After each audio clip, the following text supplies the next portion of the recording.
And I'm pretty sure you enjoy it. Just a few verses in Psalm 120. Psalm 120. As we get into it, I will tell you this psalm is what you would call a pilgrim's prayer. It is a pilgrim's prayer. It is a prayer for deliverance. It is a psalm of what they would call a psalm of ascension. A psalm of ascension. That is kind of like going up higher, going up higher. We're ascending up higher to the Lord. The world and Satan cannot keep you down. The world and Satan cannot. You keep looking to the Lord, focusing in on the Lord, you will have victory in your life. And I'm just putting here, the world and Satan are not going to keep you down. That's just a positive way of looking at it. Okay, we're not going to let them have the victory. That's the deal. We're going to stand our ground and continue to go upward. All right, I'm going to read the psalm. There's 7 verses, and I got a few thoughts I hope will be a blessing to you. In my distress, I cried unto the Lord, and he heard me. Deliver my soul, O Lord, from lying lips and from a deceitful tongue. What shall be given unto thee?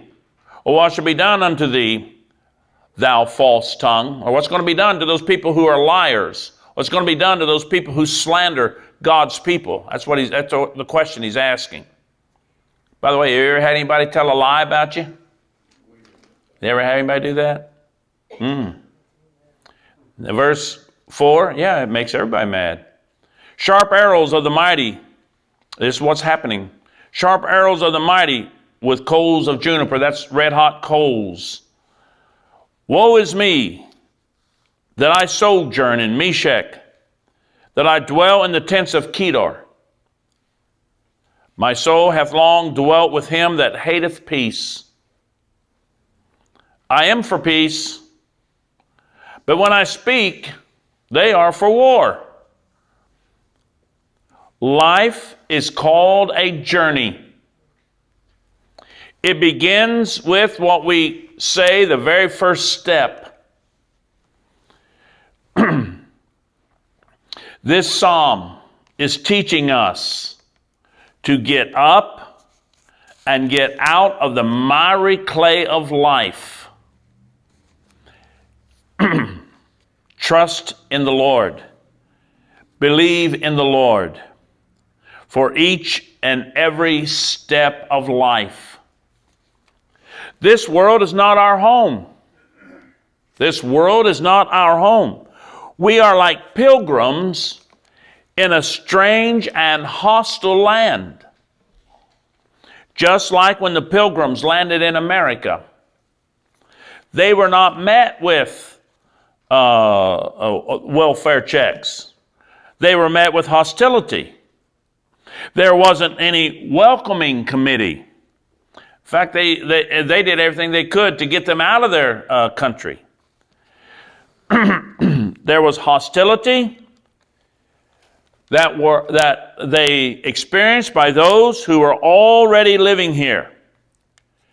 Did you know that over half of the pilgrims that came to America originally died the first year? Over half of them died. A couple of them died on the boat coming over, but once they got here, a little more than half of them died the first year they were here. You want to read a story that'll touch your heart, read a story about the pilgrims' first year here in America. As Christian people, as believers in God, the one true God, Marianne, Jesus came into the world to seek and to save that which was lost. Jesus, our Savior, was filled with love and kindness. Yet, we know he was despised and rejected of man. Jesus warned his disciples in John chapter 15. Jesus warned his disciples in John chapter 15. He said, not to think it strange if the world hates you, because they hated me first. And if you're going to be a follower of Jesus, you're not going to be a friend of the world, or the world's not going to be your friend. But it's important that we remember that Jesus said, I am the good shepherd. I will lead you. I will be with you all the way. He'll never leave us and never forsake us. I found it interesting that the next 15 Psalms, Psalm 120 to Psalm 134, are all Psalms of deliverance. All of them are Psalms of deliverance. Psalm 120 is the first step of deliverance. This pilgrim begins his journey with prayer. Did you see that? In my distress, I cried unto the Lord. And so the pilgrim journey began with prayer. God is our helper, we're told, in the time of our need. The pilgrim says, in my troubles, I cried to the Lord, and he heard me, and he delivered me. I think it's important that we remember that we're not in this battle alone. And really, the battle is the Lord's. The battle is the Lord's. But he's going to be there, and he's going to help us. It's very important that we remember that there is an enemy that fights all that is good and all those who are good. The enemy fights all that is good and all those who are good or trying to be good. This psalmist said, you seek peace, but they seek war. Is that true? Yeah. Don't you want to have peace in your life? And you try to have peace? Isn't it funny how that there are some people who everything can be going along just fine, and no matter what, they're going to start trouble? There's people out there who are going to start trouble. You seek peace, he said. The pilgrim seeks peace. But they, the hostile territory, they seek war. And in my opinion, this is in my opinion, I think it's getting worse. I think it's getting worse. Again, I think it's hard to watch the news or a movie and still get a good night's rest. I think it kind of disturbs me to see what's going on in the world. And these movies that they're putting out, every kind of movie that they can put out is all doom and gloom, and the end of the world's about to happen, and they got all kinds of things where people are going out into the woods and finding a place to escape where no one can find them, and so on and so on. I mean, live, enjoy your life. God will take care of you. It's hard to get a good night's rest when your mind and your heart are uneasy, or if they are filled with the cares of this world. Now, aren't you glad we can go to the Lord? Aren't you glad we can pray? Aren't you glad we serve a God who does hear, does answer our prayers? I imagine if we look back in our lives, we could see a lot of times the Lord answered our prayers. Now, sometimes, have you noticed that sometimes when you pray, almost immediately the prayer is answered? And then sometimes you pray and you pray and you pray and no answer comes, but you keep praying anyway, right? And over time, the Lord seems to work things out in your favor. I was thought of that song, that I can't remember who sang it, tossing and turning all night. I kicked the blankets on the floor because I was tossing and turning all night. Every day, we can get up and start our journey new. And so my admonition is, why not start it with prayer? And I also have this admonition for you. Why not end it the same way you started it? For our God never slumbers, nor does he sleep. He hears your cries 24/7. He never gets tired of listening to your needs or the things you are important to you. If it's important to you, it's important to God. This pilgrim is asking God to deliver him from liars. That's pretty tough. Deliver me from liars. Deliver me from people who slander me. I looked up the word slander. It says making false statements that hurts someone's reputation.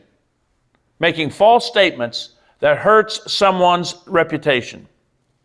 Over the years, I've learned from experience that people who lie or slander others are almost 100% of the time guilty in the same way of their own lies. They are guilty of what they are accusing others of or saying something about in a slanderous way. They are trying to bring you down to their level. That's what's happening. And they're out there. The lying tongue. This psalmist says, this pilgrim says, the lying tongue will have an end. Here's a little bit of relief from the lying tongue and the slandering mouth or words. Solomon said, when a person lies against you, he said, it will have no more effect on you than a little sparrow flying from branch to branch. Only if you let it, you see. Only if you let it. The little bird flying from branch to branch. Oh, it's so cute. Oh, they're lying about me. I like it when somebody says if they're talking about me, they're leaving somebody else alone. I've heard that 1,000 times. But the lying tongue will have an end. But nevertheless, I think we would all agree, lies and slanderous words do hurt. They do hurt. Remember this, Satan is the accuser of the brethren. He is the prince and the power of the air and the airways. The Apostle Paul calls him the God of this world. He calls Satan the God of this world. And I said, I don't know how you feel when someone slanders you, but my first response is to want to get back at that individual. That's my first natural response. But as Christian people, we are to at least pray for those who are against us. At least pray for them. This pilgrim reminds us in verse 4 that there is a reckoning that is coming. Hallelujah to that. But until then, we long for God's deliverance in the nasty now and now. Salvation is of the Lord.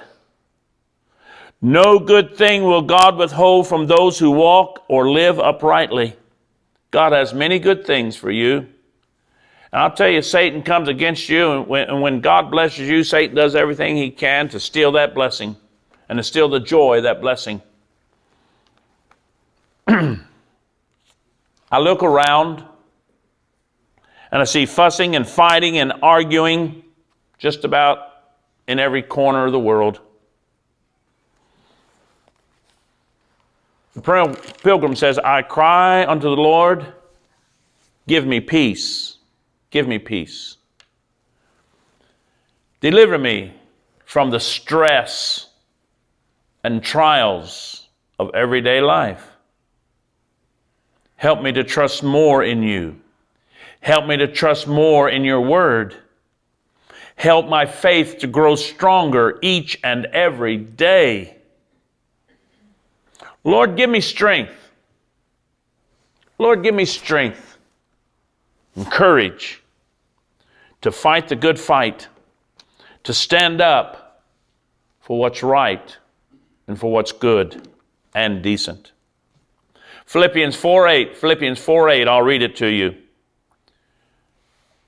Finally, my brethren, whatsoever things are true, whatsoever things are honest, whatsoever things are just, whatsoever things are pure, whatsoever things are lovely, whatsoever things are of good report, if there be any virtue, and if there be any praise, think on these things. Think on the good things in life.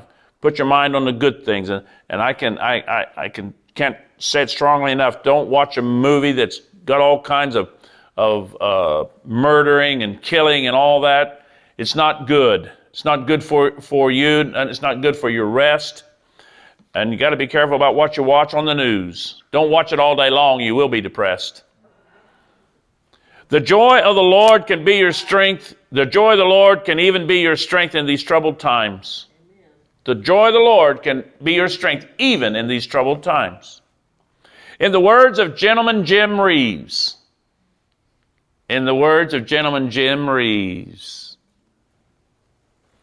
this world is not my home. I'm just a passing through. My treasures are laid up somewhere beyond the blue. The angels beckon me from heaven's open door, and I can't feel at home in this world anymore. Anybody know that? A few of you. Oh Lord, you know I have no friend like you. If heaven's not my home, then Lord, what will I do? The angels beckon me from heaven's open door, and I can't feel at home in this world anymore. Not too good a song or singer, but the song is beautiful. All right, thank you for being with us tonight. God bless you.